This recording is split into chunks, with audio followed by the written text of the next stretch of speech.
Explorers, para sa aking third mission, kailangan natin mag-picnic sa tabing ilog. Siyempre, pag may picnic, kailangan may pagkain. Kaya titikman natin ang lutong dumagat na nakakaintriga ang pangalan, ang binungo.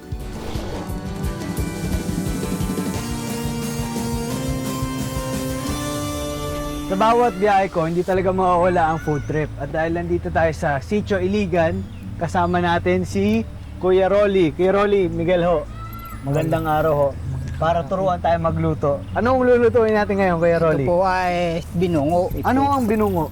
Ito po yung harina na linagyan po namin ng karne. Pag nagtanong ka dito kung sinong mahusay magluto, sigurado ang sagot na marami ay si Kuya Rolly. Pero sa pagkakataong ito, ang buong Sitio Iligan ang naghanda ng binungo. Ano ba mga kailangan natin na sangkap dito sa binungo? Pwede po nating lagyan ito ng katulad ng manok, isda, tapos yung mga baboy. Ang mga kababaihang dumagat ang naghahanda ng mga ingredients. Inasinan at nilinis nila ang bulaklak ng bitukan ng baboy. Oo, explorers, yan ang ginagawang chicharong bulaklak. Ang iba naman ay ginayat ang euro o kamoting kahoy. Yan yung ugat ng tinanim namin ni Kuya Yami kanina. Ito ang magiging pinakaharinan ng binungo. Ang sabi ni Kuya Rolly, pwede rin daw itong kapalit ng kanin. Wala po kaming mako ng medyo malapit na may bigas, ito po ang aming pagkain. At habang naghahanda ng pagkain ng mga babae, ang mga lalaking dumagat naman ay nagsisibak ng kahoy at nagpapaapoy sa lugar kung saan nagtitipon-tipon ang ilang mga magulang sa sitio na tumulong kumuha ng mga dahong gagamitin pambalot. Excited na ako ang tikman. Sige ho, lutuin na ho natin.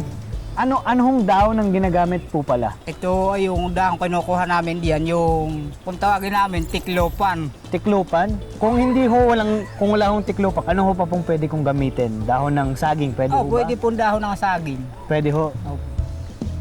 Ang mga dahon ng tiklopan ay pinadadaan sa apoy para mas lumambot at mas madaling mabalot ang lulutuing binungo. At kapag ganda na ang mga dahon, nilalatag na ang kamoting kahoy at saka nilalagyan ng palamang bulaklak ng bitukan ng baboy. At kapag nabalot na ito, saka naman ilalagay sa loob ng buho. Tapos, paano ho siya niluluto? Parang iniihaw lang po. Opo, iniihaw lang po namin dun sa apoy. Tinuro po sa amin ito nung aming mga tatay, nanay. Dahil kami po ay sa kabundukan na mumuhay. Ay wala po kaming makaldero noon. Ito po ang tinuro nilang pagluluto sa amin. At ito na, papunta na tayo sa exciting part. Ito na po ito. Pagluto na kasi tayo sa amin, pag sa Maynila, sinasabi namin, okay na to. Sabihin nyo nga, okay na to. Okay na ito. Ayan. Sige, kainin na ho natin. Tikman natin ang binungo. Ayan. Kita nyo naman, explorer, sa buho pa lang, may kaldero ka na, may sando ka na, lahat kompleto na. Yan na, iniiwan ni Tatay Rolly. Ito, sa akin po to. Opo. Okay. Ay, may baboy. Tapos, kamoteng kahoy. Cheers.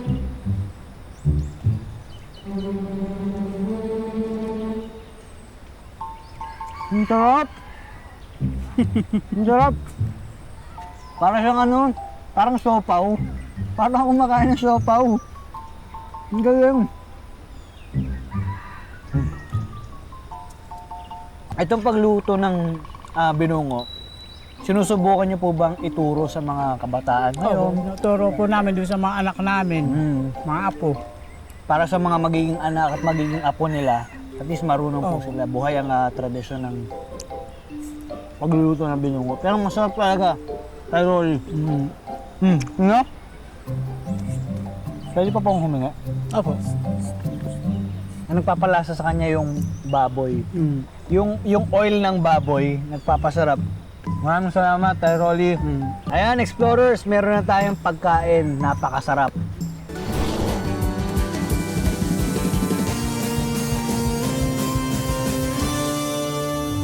Para sa aking third mission, kailangan mahanap ko ang perfect spot para sa picnic sa tabing ilog. Kaya syempre, hihingi ako ng tulong. Tay Rolly, kasi kailangan ko sa mission ko na mag-picnic sa tabing ilog. Saan ho yung lugar dito kung saan ho kayo nagtitipon-tipon? Dito po sa amin, sa Iligan, kung mayroon po kami damarang ganyan, diyan na po kami nagtitipon-tipon para kumain. Pwede nyo ho bang samahan?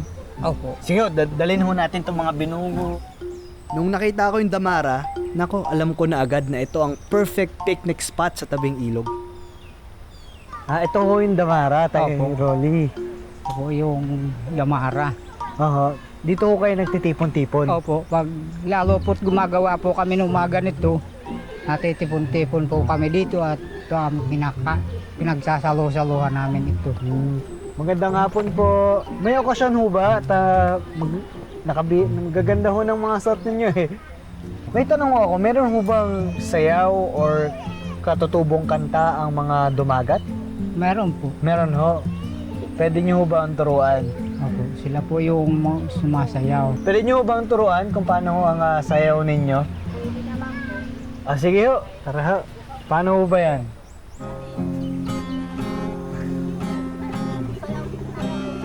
Ako kasali po ako. Paano po ba?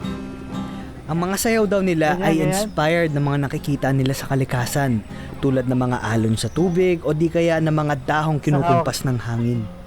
Gagayan ko si tatay. Ganito pala ang picnic ala dumagat style. May sayawan at tugtugan, may nagsaswimming sa gilid, may naglalaro. Grabe, saya pala nito. Mali. Try ko naman po mag-gitara. Try. Tay Rolly, try ko. Okay.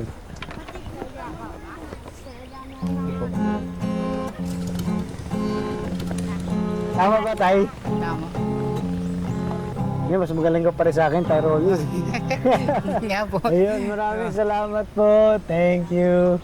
Sa inyong lahat po, sa Sitio Iligan, kay Tay Rolly, maraming salamat po sa pagtuturo sa akin ng inyong sayaw, ng inyong kanta. Nag-enjoy po ako. Marami po ako natutunan, kaya maraming salamat po.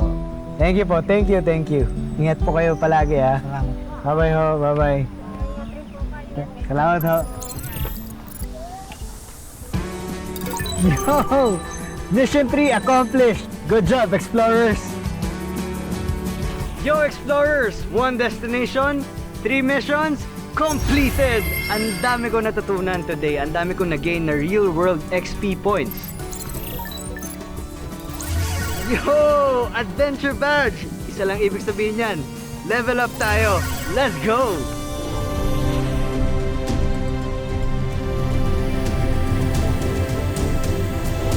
Water is life. Tulad ng buhay ng mga katutubo nating dumagat dito sa Sitio Iligan, Norzagaray, Bulacan, ay kitang-kita natin na nakatali sa ilog. At ang tubig sa ilog ay tuloy-tuloy ang agos, gaya ng buhay nila na tuloy-tuloy din na nag-iiba. Pero ang nakakabilib doon, explorers, ay gumagawa sila ng paraan upang ipagpatuloy ang kanilang katutubong tradisyon. Ganda, di ba?